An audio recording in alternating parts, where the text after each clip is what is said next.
তো দেখো শেষমেশ আমরা এই যে দোকান ঘুরে বেড়াচ্ছি। তো সুন্দর সুন্দর দোকান ছিল, আসলে যেহেতু ঠান্ডার দিন তো সেরকম মেলাটা জমজমাটে লোকজন ছিল না। তো আমরা যখন গিয়েছিলাম তখন প্রায় অনেকটাই ফাঁকা হয়ে গেছিলো, তো ফ্রি মাইন্ডে ঘুরতেও পারছি আর জিনিসপত্র কেনাকাটা করতে পারছি। তো তোমাদেরকে দেখাচ্ছিলাম যে এতগুলো জিনিসপত্র মানে কিছু ওখান থেকে কেনাকাটা করেছি আমরা। তারপরে এই যে আমার বর্মশাই সব কিছু ভিডিও করছে।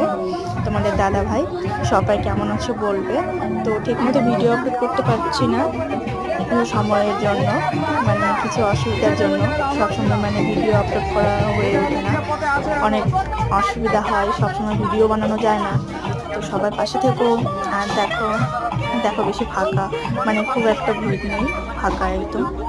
আর এই যে এখানে একটা কাকি কেনাকাটা করছিল, আর এদিকে আমিও কেনাকাটা করছিলাম, আমাকে নেয় হয়তো। দেখো সবাই ভালো থেকো।